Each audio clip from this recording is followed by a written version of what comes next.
you so much for being here. I appreciate it. It's a great honor to be here. And I'm very passionate about motion graphics. And if I go a little too fast, you let me know. Just be like, hey, dude, come down. Like raise your hand or something, and I'll slow down.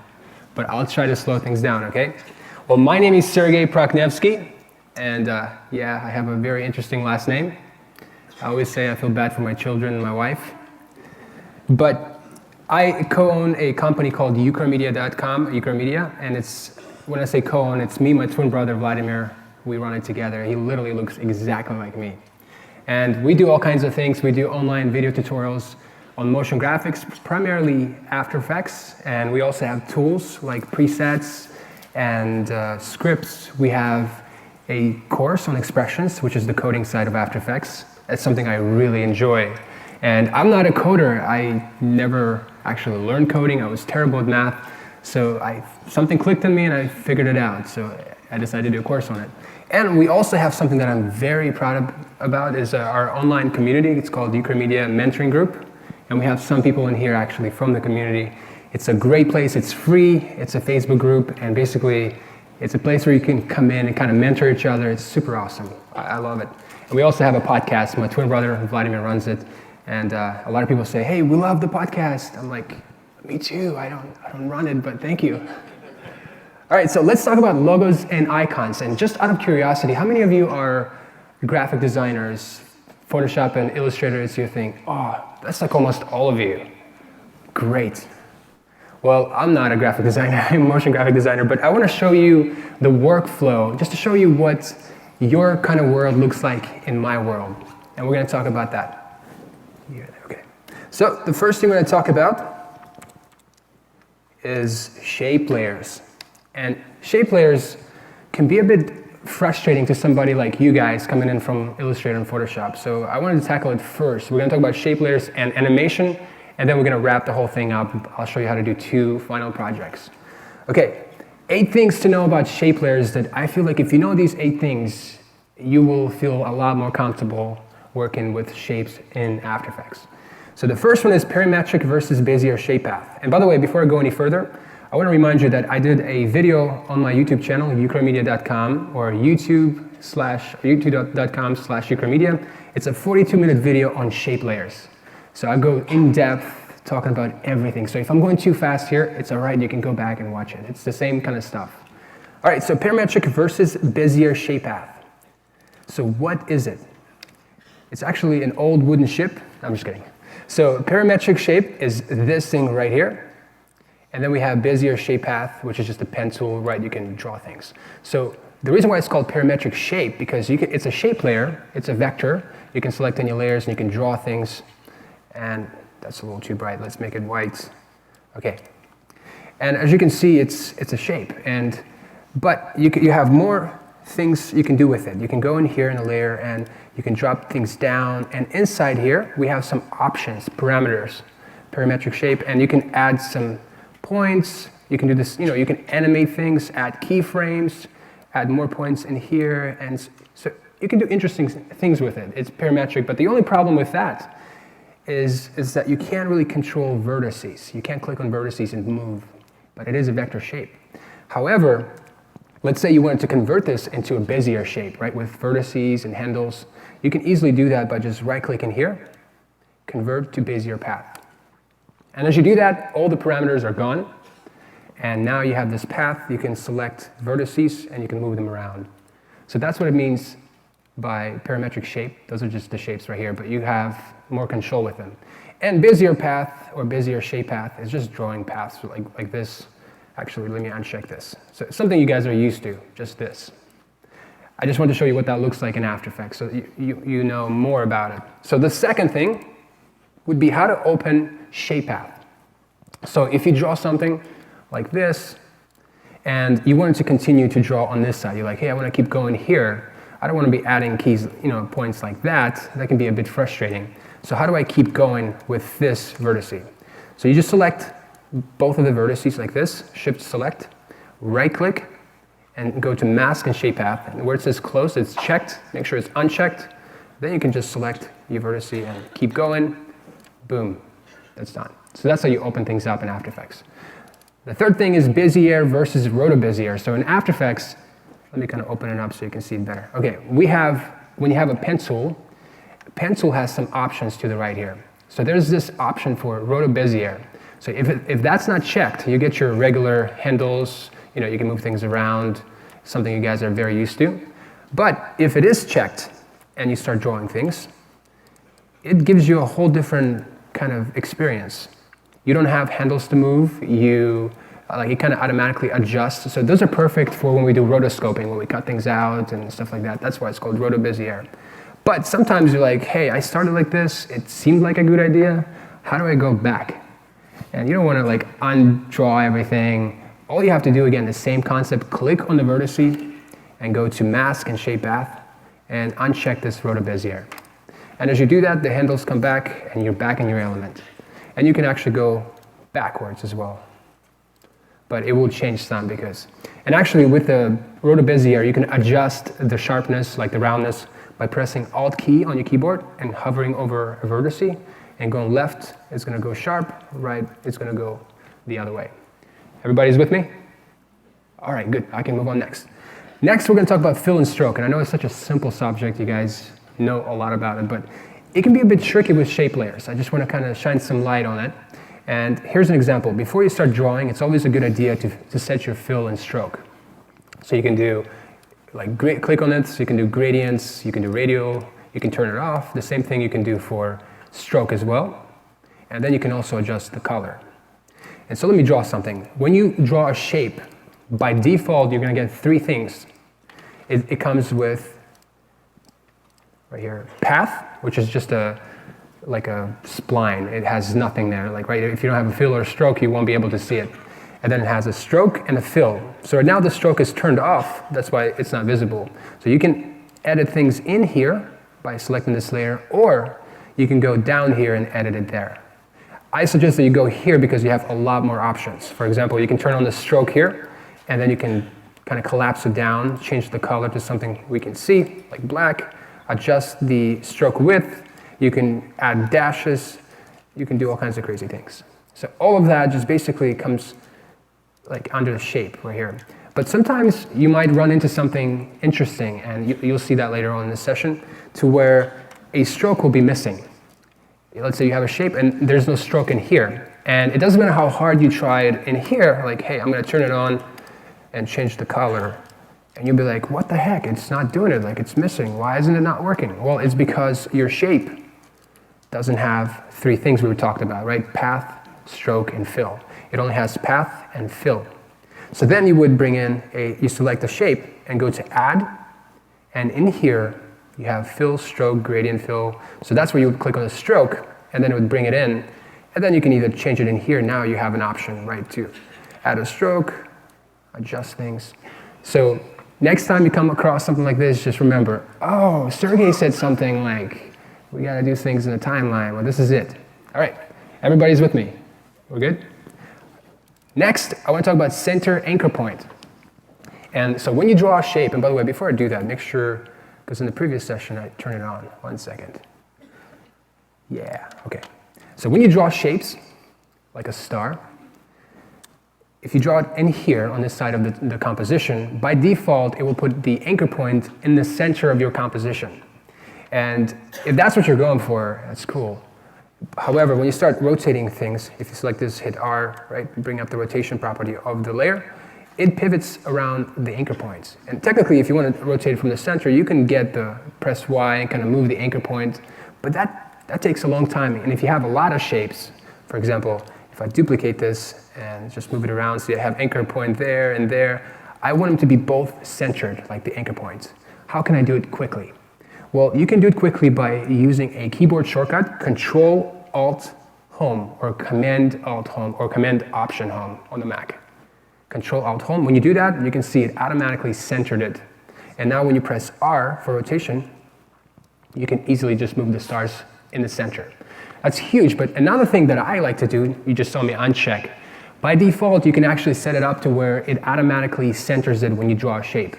And you can go to Edit, Preferences, and then General. And in there, you have this checkbox called Center Anchor Point in New Shape Layers. When you have that checked and you press OK, next time you draw any shape, like a star, it will automatically snap it to the center. And trust me, that can come in super helpful when you're drawing a lot of shapes because you don't want to be using that shortcut. And that shortcut, by the way, works on anything. It works on shape layers, text. For example, let me quickly show you. When you type some text, and right now the anchor point is right here, you can do Control-Alt-Home, it will center it to the text, and you can do Control-Home, and it'll center it to the composition. So, just something quick for you guys. And then, everybody's with me? We're good. I know it's early. All right. Next is converting to shape layers. So we can convert text or things like shape layer or vector files to shape layers. So let me show you what I'm talking about. So I'm going to select this text, change it to 100. Let's make it white. I'm going to type something like Eucra Media. Okay. I'm going to select this, Control-Alt-Home to center the pivot point, Control-Home. So now it is in the center of my composition. And what if I wanted to convert this into a shape layer so I can drag some vertices and stuff like that? Well, you can easily do that by right-clicking on it and going to Create, and then Create Shapes from Text. As you do that, it's going to create a new shape layer right above your text, and it's going to hide your text. So you can get rid of this for right now. And now you can go into this, press G, right, to move around. You can move vertices. You'll see that all of those shapes are right here. So that can be very useful as well. Now, another thing you can convert would be vector files. So let me bring something in like this icon we're going to talk about. So here's a vector file. It's flat. And what if I want to grab some vertices from it? Well, I can convert it the same way. Right-click, go to Create, and then Create Shapes from Vector Layer. When you do that, again, the same concept is going to create a shape right above your vector file. And then you can go in, you can collapse things down. You can see already that we have vertices, lines that you can select, and so on. So you get the idea. So that can come in super helpful for you guys when you work with illustrators, like Illustrator file. And the next one would be working with multiple shapes. Now, this is that one thing a lot of people get confused by, because shape layers, within that one layer, you can store multiple shapes. And that can be a bit confusing, because that's the only layer that can do that. For example, if I draw a star, it creates, under contents, creates a star, right? So the layer itself has layer transform properties, right? Like scale, rotation. But then the shape itself in the contents has the same transform properties. So that can be confusing. So sometimes you want to talk about a shape transform property and a layer. So that's one disconnect that a lot of people kind of get confused about. But it gets even trickier than that, because then you can bring in more things. Like you can draw another star, and then it creates another content, right there with it. And that thing has its own fill, stroke, and then transform properties. And then if you create something like this, again, it puts it right there. But on top of that, you can group things. So for example, I can select both of these right here and do Control-G, and it will group it. So now we have one star by itself and then a group that has its own transform properties, and then shapes that have their own transform properties. So everyone's getting the idea. It's like you can control each shape separately, but it's just going down the hierarchy. And the cool thing about that, actually, when you first click on a shape layer with a bunch of stuff, that was loud. When you first click on on the shape by itself, you can't really select anything. You're selecting the whole shape layer. But when you double click, you go into the next stage to where we have one shape by itself and then the group, right? Then you double click on the group, you go into that group. And so that's how you access shapes. Double click, double click, double click, and kind of get deep into that hierarchy. But as soon as you click on something that's higher in the hierarchy, it snaps you back to that level, and now you can't really select individual ones. You have to double click again to get back into it. So does that make sense? That's how you kind of work it that way. And it can be a bit strange, especially if you have a lot of elements. So that's working with multiple shapes. And the last thing I want to talk to you about is it's called shape attributes or shape operations. People call them differently, but essentially here's what it is. So I can draw a star. By the way, I'm not trying to impress you with my art here, so just so you guys know. And I'm going to draw something else here. Let's do like a rectangle. And let's chill it on the stroke. It's a little too heavy for me here. Let's do something different color too. Okay, so we have two shapes. You see them in here. And now what we can do, these shape attributes are in here. If you go to add, it's those things right here. You can look at them as like effects, something that messes with your shape. It does something to your shape. So for example, if I click on this merge paths, automatically you can see we have the first shape, the second shape. It puts it right below all of my shape layers right here. And whatever is above it is going to be influenced by it. So just remember, if it's above, it's going to be influenced by it. So this thing merges shapes together. So right now, if I set this to subtract, it's going to go in that order. It's going to subtract this star from this rectangle. So if I introduce another shape, for example, let's do this. And if I draw it in here, you can see that the star and the rectangle subtracting from this. So that's how it works. It kind of works from the bottom up. Let me show you another example to kind of seal the deal here. So I'm going to go and back to add. You can play with any of them. It's a lot of fun, actually. You can go to twist. And right now, this twist is dropped underneath all of them. So if I pull on this thing, it's going to twist, right? You can keyframe this. You can do some cool stuff. But it's affecting all of them. But if I move this one shape up, you can see this star is not affected by it anymore. So if I move it up again, then the last one is affected by it. So again, I'm trying to drill this home that whatever's above it gets influenced by it. But sometimes, you can actually put it into groups. For example, what if you only want to affect this shape and not the one underneath it? Because right, everything above it gets influenced by it. So all you do, you just literally drop it right underneath this path right here. And only this shape within that group is going to be influenced by it. This will make sense as we start animating things. I just wanted to kind of get that out of the way so when I'm going a bit fast, you can kind of get what I'm doing. Okay, so those are the 8 things about shape layers that I think you guys should absolutely know about.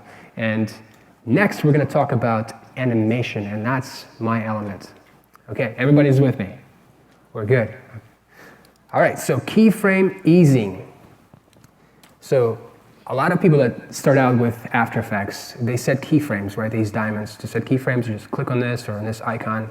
So I have these 2 animations. So I have a ball that's white, and a ball that's whatever color. What color is it to you guys? Whatever that is, right?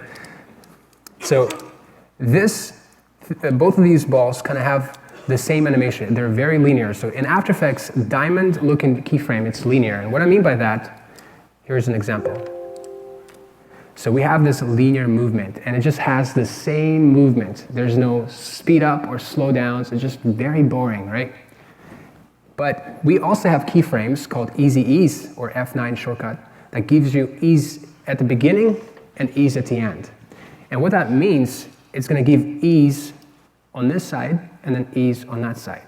So I'm going to leave this white one as linear so you can see the difference. But we're going to play with this one right here. So I'm going to select this keyframe. You can either right-click and go to Keyframe Assistant, and you'll see them in here. So everything I'm talking about here is in here.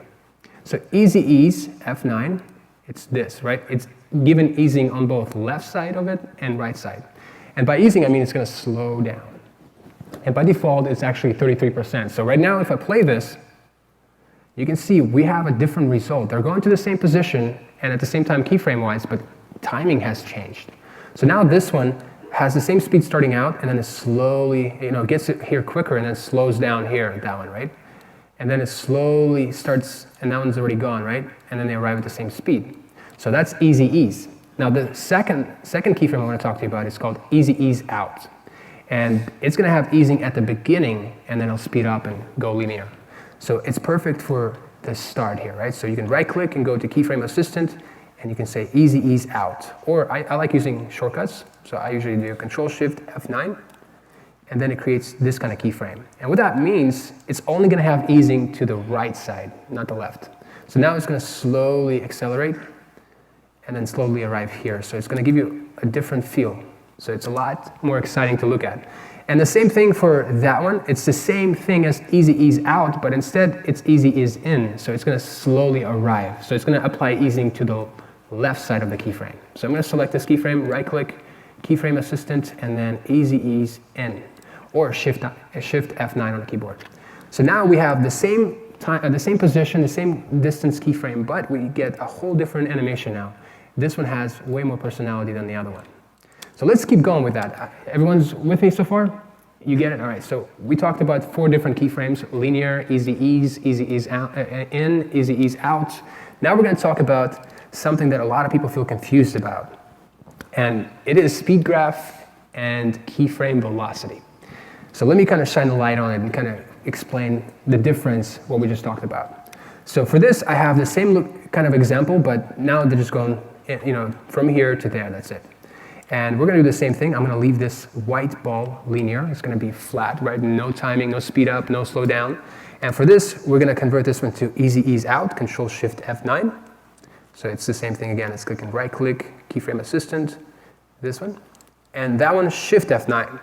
So this one's going to have easing on this side, that one's going to have it on that side, and that's what we get. All right. Well, sometimes, by default, obviously, these are only 33% easing or influence. Sometimes you want to push it. I mean, it's a good default keyframes for quick stuff, but sometimes you want to push it and be more extreme. And to do that, Speed Graph Editor is perfect for that. You can either do Shift F9 as you select your property, or you click on this icon here. And when you get here, make sure that you deal with not the edit value graph, but speed graph. So that's a huge one here, because value and speed are 2 different things. So we're going to deal with speed. So right now we see both of our keyframes, and you can see that's the default 33% influence. It's right here. 100 would be like the half of the 2 keyframes, right? So now you can push that influence. See, left and right is influence. You can see that it says influence right here as I'm doing it. So I can push it to 100. And then when I preview this, watch the timing. It gives you something really interesting and smooth and cool looking thing. And you can do the same thing, right? On this side, you can adjust the influence. So left and right is influence. It's what we talked about easing, right? But up and down is called speed. So right now it starts from 0 and it accelerates and goes back to 0. But sometimes you want certain things to go straight, like super fast at the beginning. And to do that, you just move it up and down. So up and down is speed. Right? So I'm going to put it way up there, and now watch this. So even though we have the same keyframes, the same value, but just with easing and timing, it just gives you a whole different perspective. And this is where a lot of you that are vector people, this is where you can bring in your art to life with just easing and keyframes. You don't need to know too much, just shape layers and keyframes and easing. All right, well, we talked about edit speed graph. That's something you eyeball, you kind of drag things, but sometimes you want to be more precise.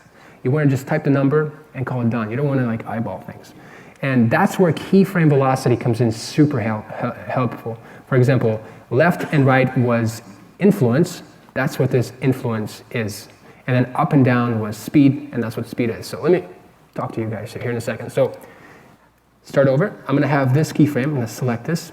And I'm going to adjust easing using keyframe velocity. To do that, you can use a shortcut or click here and click on keyframe velocity. Or you can select it and do Control-Shift-K, Command-Shift-K on the Mac. And when you do that, you'll see this window pop up. And this window, the way it works, again, think of it as keyframe being in the middle. So that's keyframe in the middle. So the options on the left, the easing on the left, this influence from 0 to 100, that's going to influence the left of your keyframe.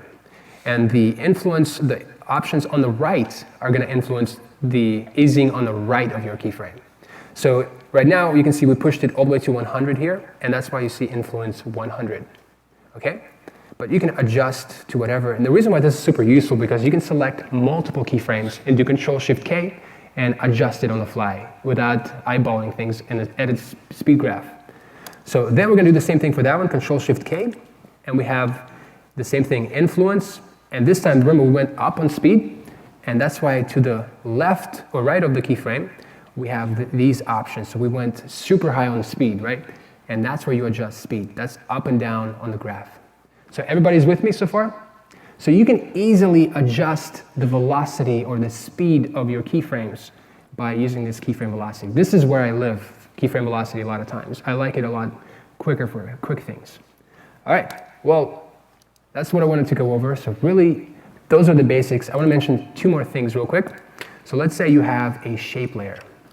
and then you selected it, hit P, and created some animation. So keyframe, move forward, drag this forward, move forward again, drag this here, maybe here, and back to the base here.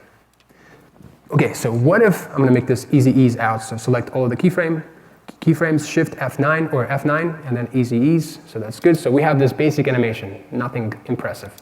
However, there are times when you want to reverse your animation. So sometimes you animate something like, oh man, I want to reverse it. Please don't do this. Don't be like, okay, I gotta move this back. I mean, that can take you a long time. And I'll be honest with you, I've been there before. It's not a good journey to go on, trust me. So just select your keyframes, right click, and go to Keyframe Assistant. This is where you live with keyframes. Just remember, right click on keyframes and you'll find something useful. And right in here, we have time reverse keyframes. When you click on it, it's gonna reverse it, and now you can reverse it. Here's another thing. Sometimes you want to shorten your animation. You want to bring your keyframes together. And last thing you want to do is the same thing. Like, ah, man, I love the distance, but I'm losing it. All you have to do, select them, hold Alt, and go to the very last selected keyframe. And as you hold Alt or Option if you're on a Mac, and click and drag, and it'll move them together, and it'll maintain the distance between all of them. Those two things are huge. I promise you guys, you'll come across it. Okay, so with that said, we're going to talk about how to animate icons. And we're going to animate this copy icon. That's what we're going to do. And let me show you what that looks like. So I actually did it in Illustrator first. So I have, here it is in Illustrator. I did separate them in layers, so it helps if you separate them. And you just export it, save as Illustrator file, and then you can bring it into After Effects.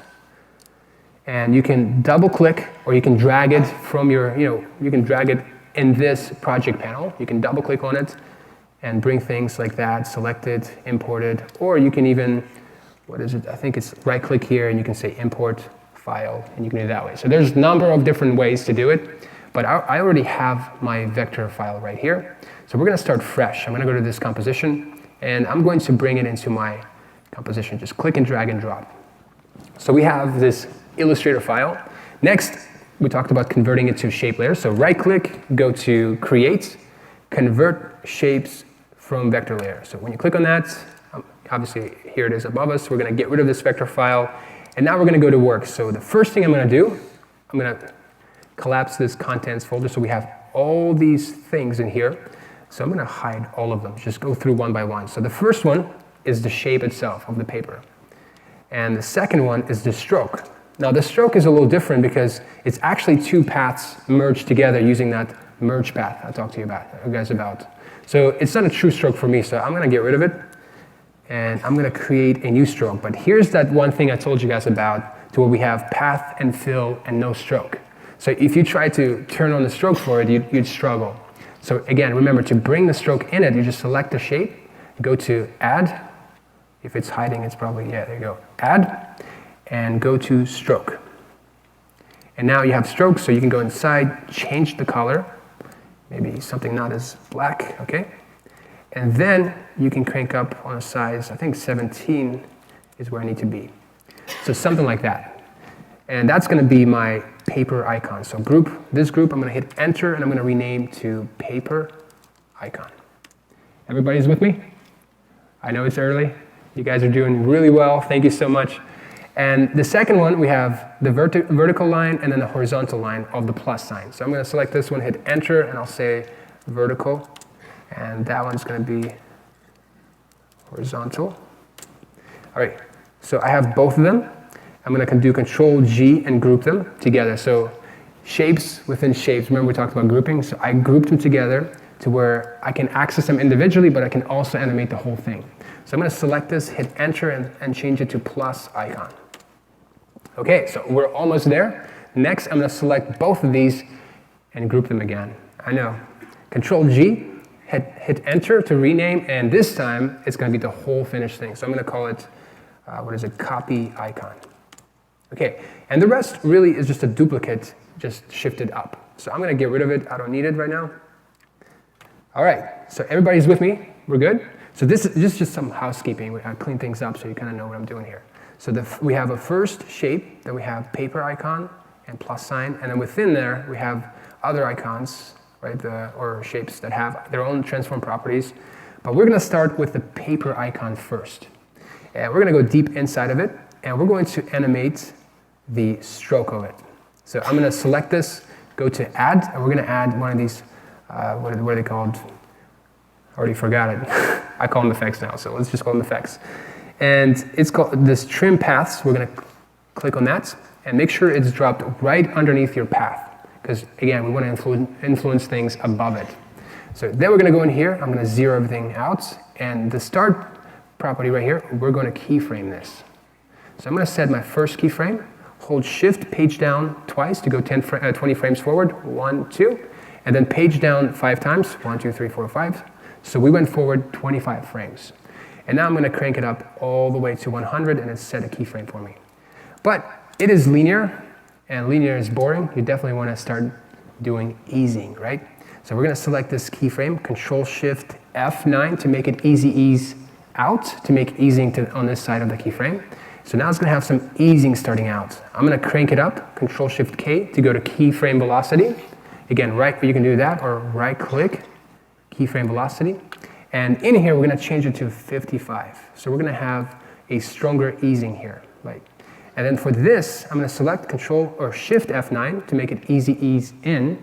In other words, it's going to have easing on this side of the keyframe. And then I'm going to do Control Shift K to bring the keyframe velocity. And we're going to change it from the default 33% to 55. So now we just have something interesting, just a quick move like that. All right. Well, next what I want to do, it's flat right here, the cap of it, so I'm going to change it to round. And to do that, we're just going to go into stroke. Again, stroke has different options. So you can go here, line cap, you can say round cap, and it'll round it for you. Okay, we're almost there. So next what I'm going to do, I'm going to offset the starting point of my animation. Right now it starts right here. I want it to start right in the center there. So to do that, I'm going to go to the trim paths and offset property right here. We're just going to move it around and set it about here.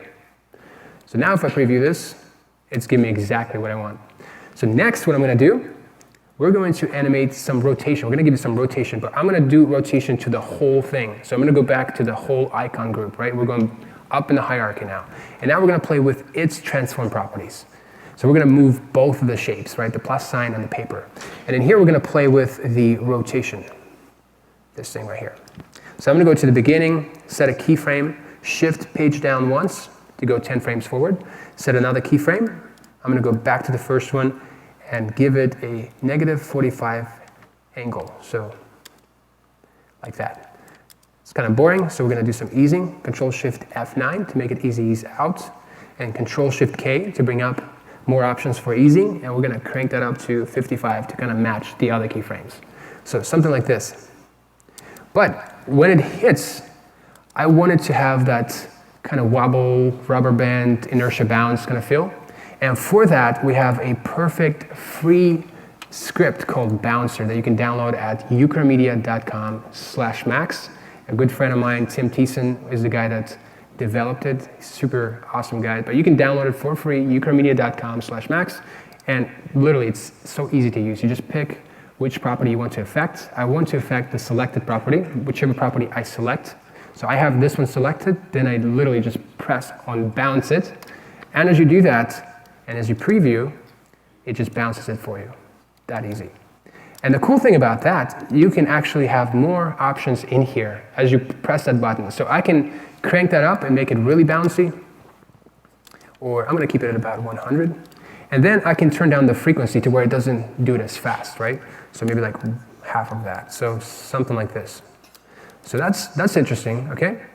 Next, what I'm going to do, I don't want this transparency, because if you're going to export it to animated GIF, you're going to see transparency. But I'm going to bring in a new shape, and I'm going to put it right behind my animation here. And I'll take the fill. Well, actually, let's make it white so we can match the background or the logo. And the stroke, I'm just going to get rid of it. Okay, so far everybody's with me, right? Let's keep going here. And next what we're going to play with, the plus sign. So the plus sign, we're going to go inside of it, and I'm actually going to play with the transform properties of the plus sign. So we're going to play with the scale property first. So I'm going to go to scale, and right about let's do frame, like the end frame and +1, right around 26. We're going to set a keyframe for scale for the plus sign. And we're going to crank that up to 160. So we're going to make it larger. So in the beginning, the plus sign is going to be large. And then we're going to go 1, 2, 3, 4, 5, 6 frame forward. We're going to bring it down to 100. So it's going to be like this. Boom. We're going to take this, do Control-Shift F9, or Control-Shift F9 to make it, to give easing at the beginning here. And we're going to crank that up to about 65. So it's going to have a slower start. So it's going to do this. Okay, that's really all I want. Maybe some easing at the end, Shift F9. But before that, we need to animate the plus sign in somehow, because right now it's visible. And to do that, we're going to use or reuse the trim path that we did for the whole thing. So I'm just going to select it, Control-D, Command-D on the Mac to duplicate it. And then I'm going to move it out. So I already have one there. And I'm going to place it the same thing underneath both of my vertical and horizontal lines. So now, again, it's going to affect the ones above it, right? So now if I preview this, it's animating, but it's weird looking because we shift things around. So let's go back. And let's not have the offset option. So let's 0 that down. So now it's going to start at the same place at the beginning. And then I want it to start like to play individually. Play the first one, then the second one. So if I preview this, just something like this. Now, the next thing I want to do, once this hits right here, I want it to like really sell it. And by the way, I used to work at Fox Sports, and we were big on just making things big. In fact, let me show you an 11-second reel of some of my work, just to kind of get an idea how big we want to go. So let me show you this. It's going to be loud. Hold on. It's all about big at Fox Sports, so here we go.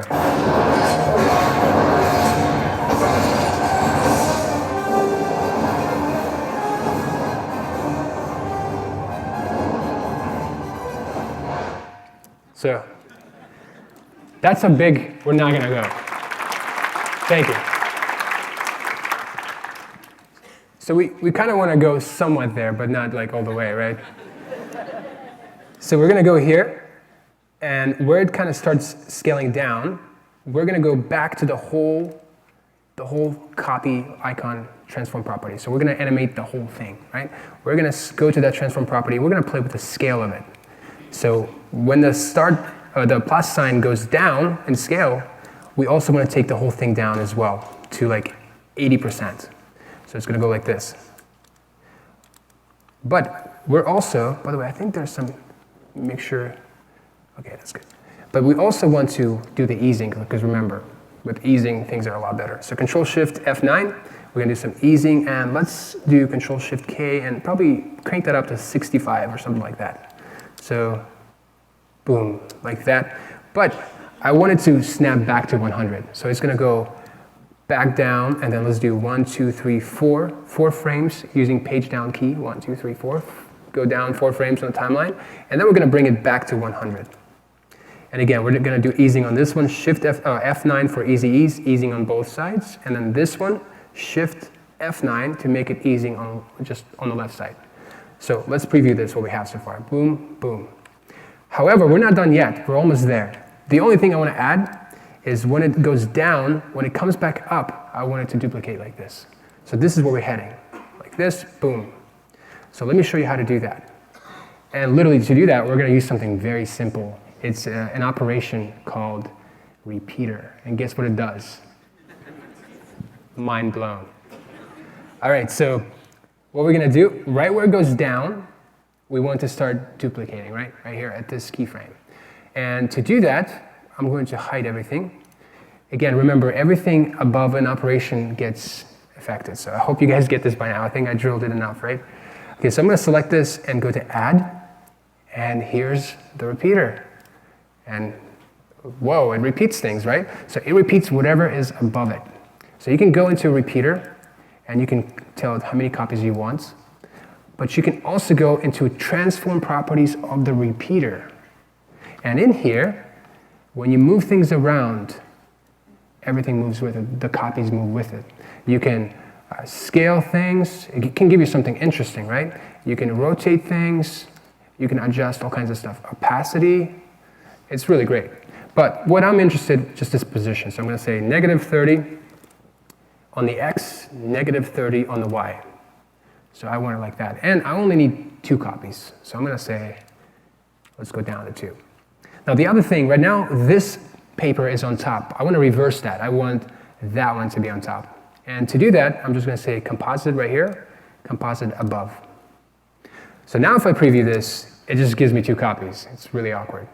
But what we're going to do, right where it hits, I'm going to set a keyframe for the position of this repeater.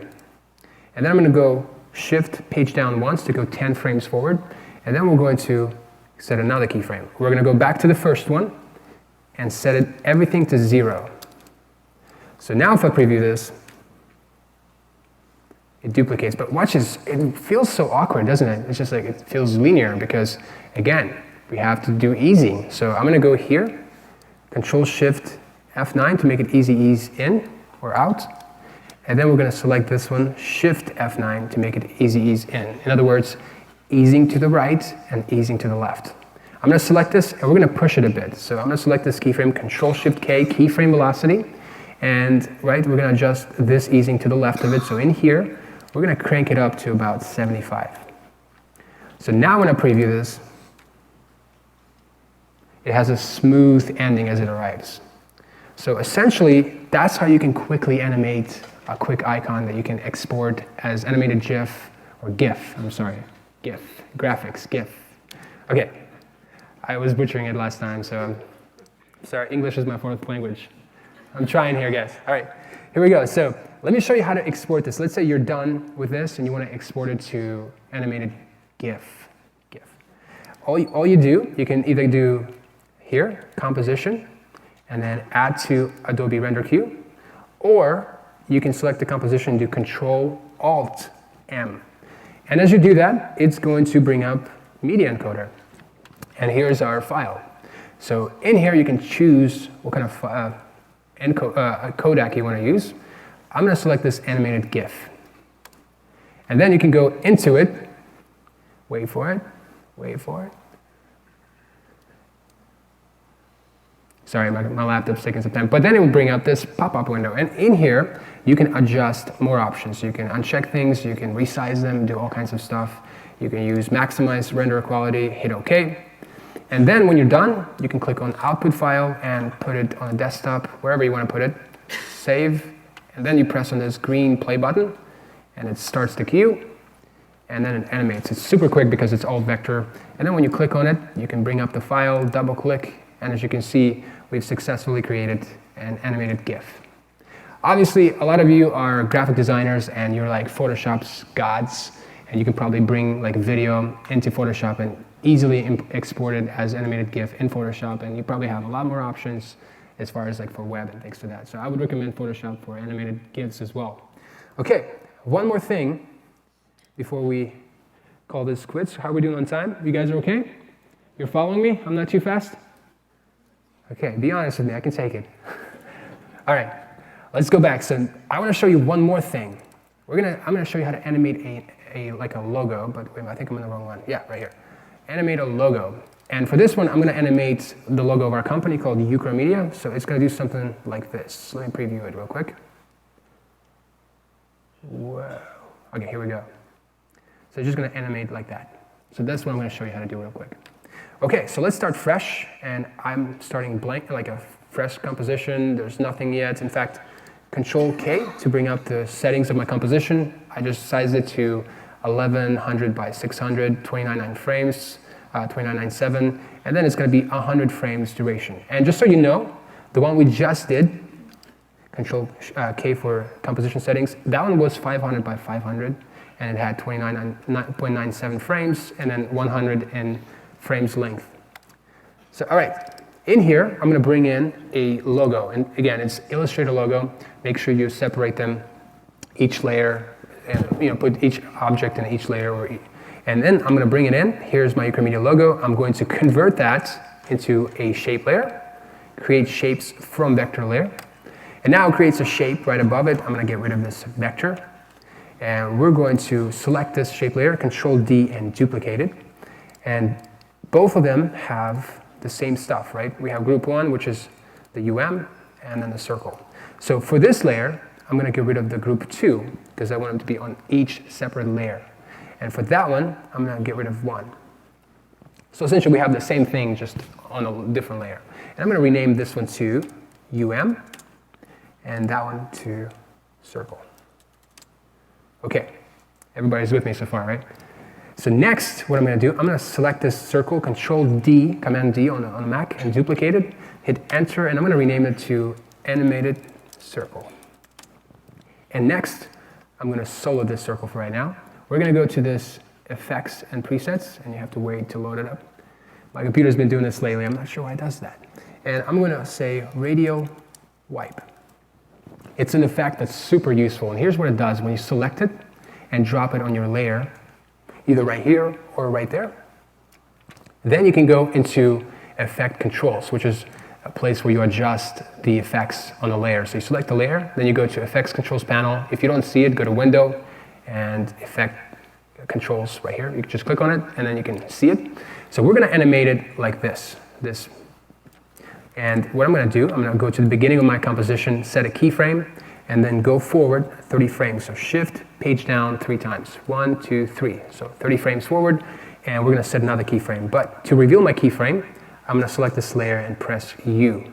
So we have this keyframe we created, and I'm going to set another one. But this first one, I'm going to set it to 100, because I wanted to do this. Make sure it's all the way to 100, okay? Like this. As you can see, linear animation is very boring, so it's so huge that you play with easing, right? It's really, it can improve your work big time if you get the easing. I know it's such a simple thing, but trust me, if you're animating, I like seeing sometimes people like animating for the first time and you see that it's a lot of linear movement, you're like, easing. Anyway, so I'm gonna select the first one, do Control Shift F9 and give it some easing, and then here, select that one, Shift F9, again, easing on this side or that side. So now we have some kind of easing, right? And then in here, I'm gonna select it, do Control Shift K, bring up keyframe velocity, and we're gonna crank it up all the way to 100. We're gonna be a little crazy this time. So something like this. So it gives you an interesting feel now, right? It's really cool. And now what we're gonna do, instead of it going from this left to right, I wanted to reverse that. So wipe, instead of clockwise, I'm gonna say counterclockwise, and now it's gonna go the opposite direction. And I'm also wanting to start, instead of there, in here. And to do that, just literally offset it like this. I'm gonna say 90 degrees. So essentially, that's what we have. Pretty simple. And after this, at this point, it's just duplicating the same layer and kind of like adjusting minor things. So I'm gonna select this, Control D and duplicate it, hit U to see my keyframes. And then what I'm gonna do, actually I'm gonna select this layer and press S. And I'm gonna make it twice as big as the other one, 200. So now it's bigger, but it has the same animation, so they're kind of hiding each other, so you can't tell the difference. So we need to offset this layer by 3 frames. So you can select this layer, or you can do page down, like 1, 2, 3, and then move it. Or you can select the layer and hold Alt and page down 3 times. 1, 2, 3, and it moves the whole layer. So now we have something interesting, okay? And it's literally the same process over and over again. So I'm gonna select this layer, Control D, and press Alt, page down, 1, 2, 3, hit S, scale it, 300 now. So we're scaling it incrementally by 100. So now it gets bigger, and it gives us something interesting. So I'm gonna select this again, Control D to duplicate it, Alt, page down 3 times, 1, 2, 3, hit S to reveal the scale property for that layer, change it from 300 to 400, and now we have something interesting again. And last one, we have a little gap we have to fill, right? So I'm gonna select this one, Control D, Alt, page down 3 times, 1, 2, 3, S for scale, and crank that up to 500. And now the whole composition is full, so it gives me exactly what I want.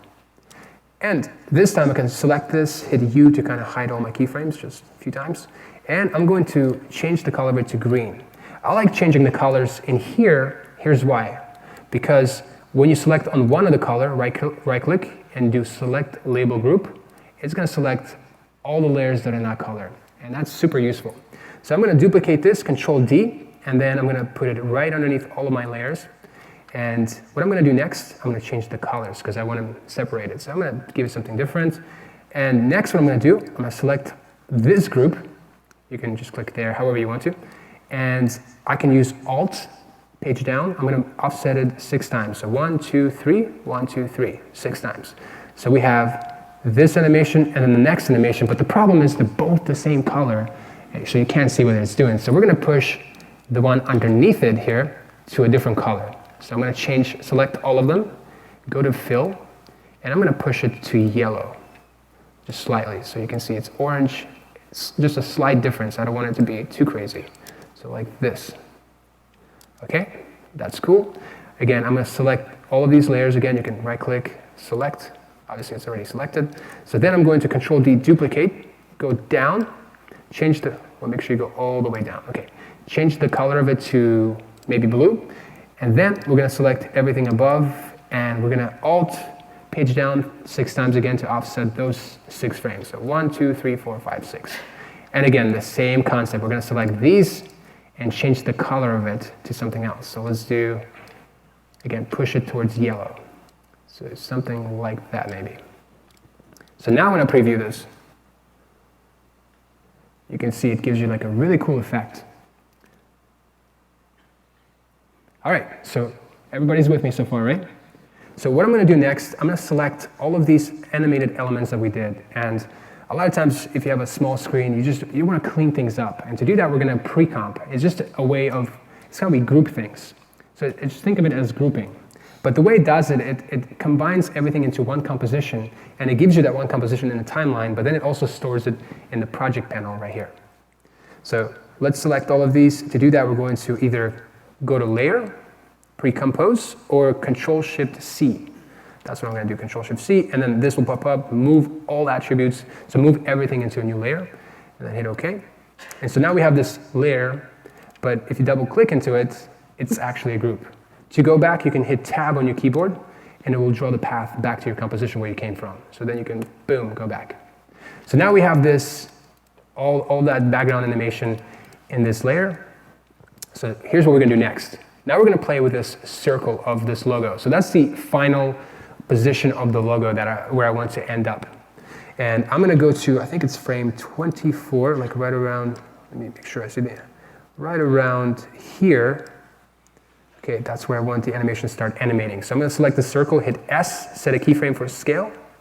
And then what I'm going to do, solo this, and go 30 frames forward, 1, 2, 3, and set another keyframe. And for the first keyframe, I'm going to scale it all the way to fill my composition, like that. And then again, we're going to do easing, Control-Shift F9. And this one, Shift F9, we're going to do it 100%. So Control-Shift-K for the influence. We're going to control the to the left influence, okay? And then we're going to crank it up all the way to 100 on the x-axis, or actually on both. Yeah, so you don't need to do that. Okay, so now when I preview this, it just kind of does this. But the reason why I animate it like this, because I'm going to use this circle as a mask. So wherever it is a solid, I want that background to be seen, right? So that's going to be like my alpha matte kind of thing. And when it goes in, it's going to cut that background inside of it. So right now it's right above of my background. You can't see it because they're both orange. But if I tell this composition to grab a mask or to be alpha matte, make this circle, it's alpha matte, right? Because it's right above it.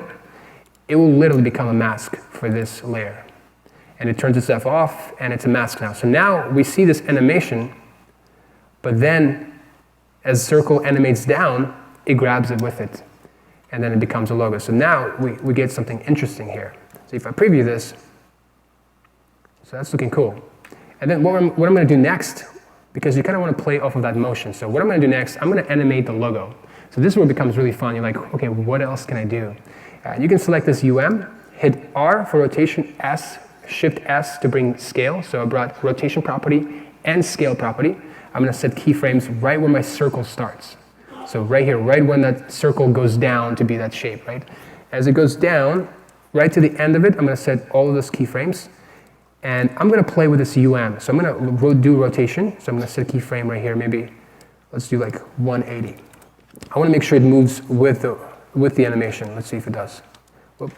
Make sure you have only one selected as you do that, okay. So it goes from 180 to 0.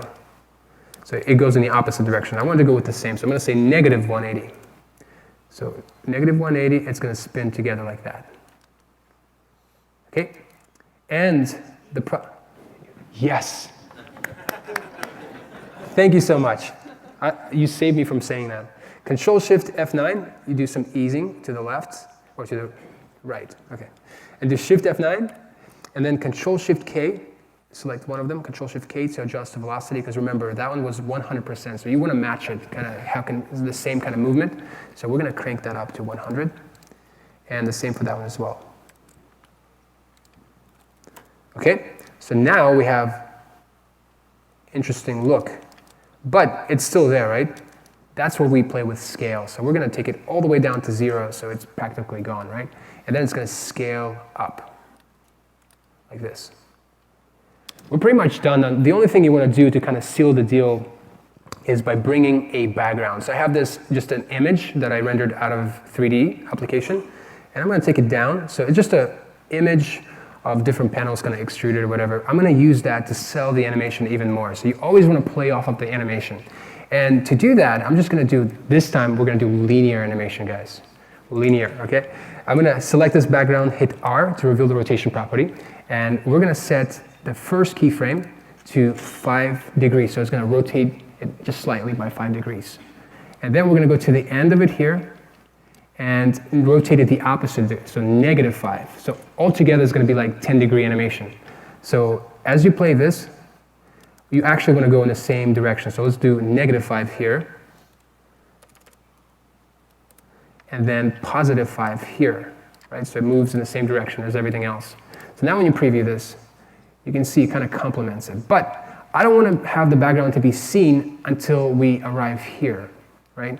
In other words, I want it to be transparent here, and then when we arrive here, I want the background to be seen. And to do that, we're just going to duplicate this circle, the same mask we've been using, Control D, and I'm going to drop it right above my background image. So right now I have this background image, and I can mask it, right, using a track matte. So we'll say alpha. So right now, the background is going to be seen within the circle. That can work, but the thing is, it's only going to be seen in the beginning, and then it's going to be gone at the end. So I want to invert that, right? I want it to be, say, instead of alpha matte, alpha inverted matte. And when you do that, it inverts it. So right now it's gone, and then it appears. So this is what we end up with. And with that, I want to thank you guys for being so awesome and for coming here.